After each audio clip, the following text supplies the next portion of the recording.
प्रिय विद्यार्थियों, मैं डॉक्टर ओंकार नारायण सिंह, सह आचार्य इतिहास, राजकीय महाविद्यालय बायतू आपसे मुखातिब हूँ। आज हम बीए द्वितीय वर्ष इतिहास के प्रथम प्रश्न पत्र भारत का इतिहास 1200 ईस्वी से 1760 ईस्वी के पाठ्यक्रम के विषय में चर्चा करेंगे। इस प्रश्न पत्र का पाठ्यक्रम 5 इकाइयों के अंतर्गत विभक्त है। इकाई प्रथम का आरंभ होता है मध्यकालीन भारतीय इतिहास के प्रमुख स्रोत। इसके अंतर्गत अल बरूनी की किताबुल हिंद, ताजुल मासिर हसन निजामी का, अल उतबी का तारीखुल यामिनी, मिनहाजुस सिराज का ग्रंथ तबकाते नासिरी, अमीर खुसरो का तारीख़ अलाई, किरानुस्तादैन, मिफ्ताह उल फुतूह, नूर सिपहर, देवल रानी खिजर खां, जियाउद्दीन बरनी का तारीख़ फिरोज शाही, फतवा जहांदारी, फरिश्ता का तारीख़ फरिश्ता। इन इतिहासकारों की कृतियाँ जो कि सल्तनतकालीन इतिहास से संबंधित है पर चर्चा करेंगे। तत्पश्चात मुगल कालीन इतिहास के संबंध में बाबर की तुजुक बाबरी या बाबरनामा, गुलबदन बेगम की हुमायूंनामा, अबुल फजल की आईन अकबरी अकबरनामा, निजामुद्दीन अहमद की तबकात अकबरी, मुल्ला अब्दुल कादिर बदायूनी का मुंतखब उत तवारीख, शेर शाह के शासन से संबंधित तारीख़ शेर शाही अब्बास खां सरवानी का। इसी प्रकार जहांगीर की स्वलिखित आत्मकथा तुजुक जहांगीरी या जहांगीरनामा, शाहजहां के शासन से संबंधित अब्दुल हमीद लाहौरी का बादशाहनामा, इनायत खां का शाहजहांनामा, औरंगजेब के शासन से संबंधित खाफी खां का मुंतखब उल लुबाब, मुंशी भीमसेन का तारीख़ आलमगीरी, ईश्वरदास नागर का नुस्खा दिलखुशा। ये इतिहास के जो जानकारी के स्रोत हैं इनके विषय में चर्चा की जाएगी। सल्तनतकालीन शासन 1206 से 1526 ईस्वी तक निरंतर रहता है, जिसके अंतर्गत प्रथम गुलाम या तुर्क वंश का संस्थापक कुतुबुद्दीन ऐबक को माना जाता है, जिसका समय 1206 से 1210 ईस्वी है। इसने भारत के अंदर मुस्लिम साम्राज्य की स्थापना गौरी के विजय को आगे बढ़ाते हुए की। तत्पश्चात इल्तुतमिश, जिसने कि कुतुबुद्दीन द्वारा डाली गई नींव को दृढ़ किया और भारत की मंगोल आक्रमणों से रक्षा की, तत्पश्चात इस नींव पर बनी इमारत जिसे कि इल्तुतमिश ने बनाया था, उसमें फिनिशिंग का कार्य, संपूर्णता का कार्य बलबन के द्वारा किया गया।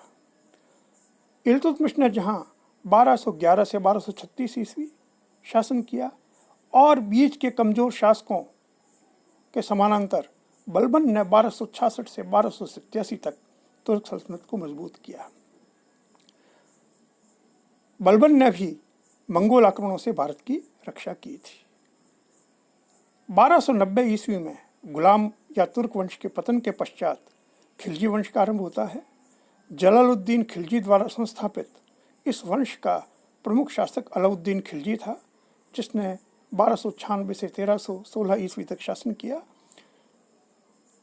अलाउद्दीन खिलजी का प्रशासन, उसके प्रशासनिक अध्यादेश, उसकी राजपूत राज्यों और दक्षिणी राज्यों पर विजय, उसके आर्थिक सुधार जिसमें बाजार नियंत्रण प्रमुख है और राजस्व व्यवस्था में सुधार आदि उल्लेखनीय हैं। इन पर चर्चा की जाएगी। इकाई द्वितीय के अंतर्गत तुगलक वंश चर्चा में रहेगा। 1320 ईस्वी में कुतुबुद्दीन मुबारक खिलजी के दास नासिरुद्दीन खुसरो को हटाकर गाजी या गैसुद्दीन तुगलक ने अपना शासन स्थापित किया। उसका उत्तराधिकारी था मोहम्मद तुगलक, जिसने 1325 से 1351 ईस्वी तक शासन किया। उसकी प्रशासनिक योजनाएं जैसे राजस्व सुधार, राजधानी परिवर्तन, सांकेतिक मुद्रा का प्रचलन, दीवाने कोही का निर्माण, खुरासान एवं कराजल पर चढ़ाई आदि योजनाएं जो विफल रहीं या जिनका सही क्रियान्वयन नहीं हो सका, उस पर चर्चा होगी। तत्पश्चात 1351 से 1388 तक शासन करने वाले फिरोज तुगलक के गृह सुधारों, जिसमें उसके द्वारा निर्माण कार्य, दासों को प्रोत्साहन और दया और उदारता की नीति का उल्लेख किया जाता है, लेकिन यह विरोधाभास है कि यह सब मुसलमानों के लिए था। हिंदुओं के लिए उसने कट्टर धर्मांधता की नीति अपनाई। तुगलक वंश के अवसान के समय 1398 ईस्वी में तैमूर लंग का आक्रमण हुआ, जिसके परिणाम स्वरूप अगले 14 वर्षों में 1412 ईस्वी में तुगलक साम्राज्य का पतन हो गया। इसके बाद 1414 से 1451 तक सैयद वंश, 1451 से 1526 तक लोदी वंश के शासकों ने शासन किया, जिनमें बहलोल, सिकंदर, इब्राहिम लोदी आदि मुख्य हैं। इसी काल में केंद्रीय सत्ता के निर्बल हो जाने के कारण प्रांतीय राज्यों का अभ्युदय हुआ, जिनके अंतर्गत कश्मीर, जौनपुर, मालवा, गुजरात, मेवाड़, विजयनगर साम्राज्य और बहमनी राज्य प्रमुख हैं। इनके विकास पर चर्चा होगी। इकाई नंबर 3 के अंतर्गत 1526 ईस्वी में इब्राहिम लोदी के बाबर के समक्ष पानीपत के प्रथम युद्ध में पराजित हो जाने पर मुगल वंश का शासन बाबर द्वारा आरंभ किया गया। बाबर ने यहाँ 1526 से 30 ईस्वी तक शासन किया। इसके अंतर्गत उसने पानीपत के युद्ध के अतिरिक्त राणा सांगा के खिलाफ खानवा के युद्ध में विजय प्राप्त की 1527 ईस्वी में, 1528 ईस्वी में चंदेरी पर विजय प्राप्त की, 1529 में घाघरा के युद्ध में अफगानों को परास्त किया। तत्पश्चात हुमायूं शासक बना, जिसका शासन 1530 से 1540 ईस्वी अवसरों के हाथ से निकलने का और प्रशासनिक अदूरदर्शिता का शासन काल माना जाता है, जिसका लाभ उठाकर सूरवंश के शासक शेर शाह सूरी ने द्वितीय अफगान साम्राज्य स्थापित कर दिया, जो 1540 से 1555 ईस्वी तक चला, जिसके अंतर्गत शेर शाह का शासनकाल 1540 से 1545 ईस्वी तक रहा। शेर शाह की विजयों में मालदेव के विरुद्ध 1544 ईस्वी में सामेल युद्ध में विजय प्रमुख है, जिससे उसका राजपूतों पर एक छत्र आधिपत्य हो गया। शेर शाह का शासन प्रबंध, शेर शाह की सैन्य व्यवस्था, शेर शाह का राजस्व सुधार, ये सब बहुत महत्वपूर्ण हैं और इतिहास में अपना स्थान रखते हैं। शेर शाह के उत्तराधिकारी निर्बल सिद्ध हुए। परिणाम स्वरूप हुमायूं ने फारस के शाह तहमास्प से सहायता लेकर 1555 ईस्वी में भारत पर पुनः अधिकार कर लिया और 6 महीने शासन करने के बाद जनवरी 1556 ईस्वी में उसका देहावसान हो गया। उसके पुत्र अकबर ने भारतीय इतिहास के अंतर्गत नवीन युग का शुभारंभ किया। अकबर जो 13-14 वर्ष की आयु में शासक बना था, उसके 50 वर्षीय शासन के अंतर्गत अकबर ने सुलह कुल की, सहिष्णुता की धार्मिक नीति का आरंभ किया, जिसके अंतर्गत तीर्थ यात्रा, जजिया कर हटा दिए, उपासना के लिए सबको स्वतंत्रता प्रदान की, राजपूत नीति अपनाकर राजपूत राज्यों को अपने साथ लिया। इस संदर्भ में 1570-71 का नागौर दरबार मुख्य है। अकबर की विजय नीति के अंतर्गत मेवाड़ के अतिरिक्त पूरे राजस्थान ने अकबर की अधीनता स्वीकार कर ली और दक्षिण में अकबर ने असीरगढ़ तक विजय प्राप्त की। गुजरात का अभियान, जो अकबर का तीव्रतम अभियान माना जाता है, इतिहास में जिसका उल्लेख किया जाता है। और अकबर ने सांस्कृतिक समन्वय के लिए बहुत प्रयास किए। संस्कृत ग्रंथों का फारसी में अनुवाद करवाया, जिसमें महाभारत का रज्मनामा के नाम से प्रमुख अनुवाद है। अकबर के दरबार के नवरत्न अकबर की उपलब्धियों को वर्धित करने में लगे रहते थे। अकबर के बाद 1605 ईस्वी से 1627 ईस्वी तक जहांगीर का शासन रहा, जिसने अपने पिता के राज्य को न घटाया न बढ़ाया। हाँ, एक महत्वपूर्ण उपलब्धि अवश्य अर्जित की, वो थी मेवाड़ से संधि, जो अकबर नहीं कर पाया था। 1615 ईस्वी में राणा अमर सिंह से उसने मेवाड़ की संधि संपन्न की। लेकिन उसके काल में नूरजहां ने अपना जुंटा बना लिया, और नूरजहां जुंटा का प्रभाव बढ़ने के कारण उसके तीसरे पुत्र शाहजहां या खुर्रम ने विद्रोह किया, जिससे साम्राज्य की प्रतिष्ठा को काफ़ी आघात पहुंचा। 1627 में जहांगीर की मृत्यु के बाद शाहजहां गृहयुद्ध के अंदर अनेक भाइयों को मारकर शासक बना, और उसने अपने शासनकाल में स्थापत्य कला को प्रमुख स्थान दिया। अनेक इमारतों की रौनक के कारण इसके शासनकाल को मुगल काल का स्वर्ण युग कहा जाता है। लेकिन जनता की स्थिति स्वर्ण युग के लायक नहीं थी।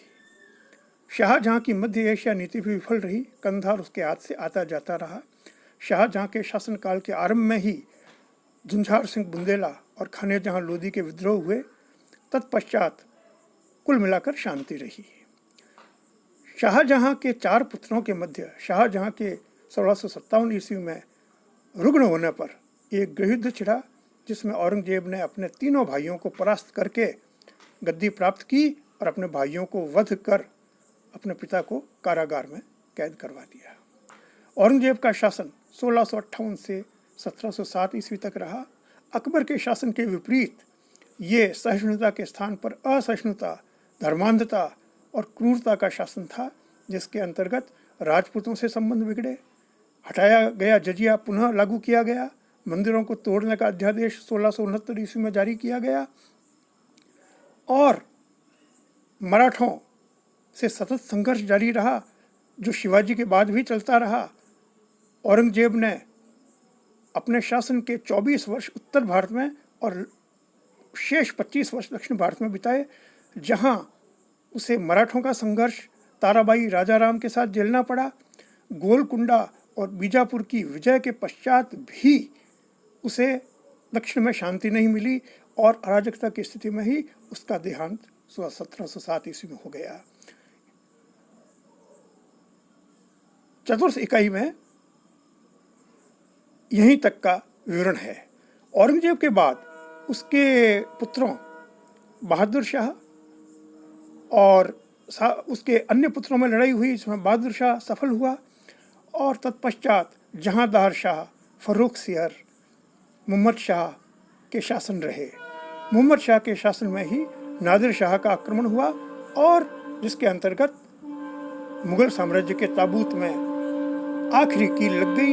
एक प्रकार से मुगल साम्राज्य केवल नाम मात्र का रह गया। इकाई 5 के अंतर्गत मुगल प्रशासन और उसकी प्रशासनिक संस्थाएं, जैसे केंद्रीय प्रशासन के अंदर बादशाह, वजीर, मीर बख्शी, सदरुल सुदूर, काजी उल कुजात मुख्य अधिकारी थे। इसी प्रकार से भू राजस्व व्यवस्था जो अकबर ने शुरू की थी आईने 10 साला के रूप में, वो कई रूपों में संशोधित प्रवर्तित होते हुए जारी रही, और अकबर द्वारा प्रवर्तित मनसबदारी व्यवस्था भी अनेक सुधारों के साथ जारी रही। उसके अंतर्गत हिंदू अधिकारियों की संख्या भी बढ़ती रही। तत्कालीन जागीरदारी व्यवस्था भू राजस्व व्यवस्था का प्रमुख अंग बन गई थी। इस पर भी चर्चा संपन्न की जाएगी। प्रशासकीय संगठन के अलावा आर्थिक व्यवस्था पर भी चर्चा की जाएगी। इसी के समानांतर मध्यकालीन और उत्तर मध्यकालीन राजपूत राज्यों में कृषि, व्यापार एवं वाणिज्य में हो रहे परिवर्तन और विकास भी चर्चा के योग्य रहेंगे। इस प्रश्न पत्र की वार्षिक वर्ष पर्यंत तैयारी हेतु सुझाव दिया जाता है कि पासबुक्स के स्थान पर स्तरीय पाठ्यपुस्तकों का अध्ययन किया जाए, जिसके अंतर्गत हिंदी माध्यम कार्यवाही निदेशालय से प्रकाशित हरिश्चंद्र वर्मा द्वारा संपादित पुस्तक मध्यकालीन भारत 2 भागों में उपलब्ध है। साथ ही पारंपरिक लेखक डॉक्टर आशीर्वादीलाल श्रीवास्तव की पुस्तक 2 भागों में दिल्ली सल्तनत और मुगलकालीन भारत, अगर एक भाग में चाहें तो भारत का इतिहास 1000 से 1707 ईस्वी तक उपलब्ध है। इनके आधार पर आप तैयारी करें और समय समय पर हम इसी प्रकार से संपर्क करते रहेंगे। हमारी ऑनलाइन कक्षा निरंतर रहेगी।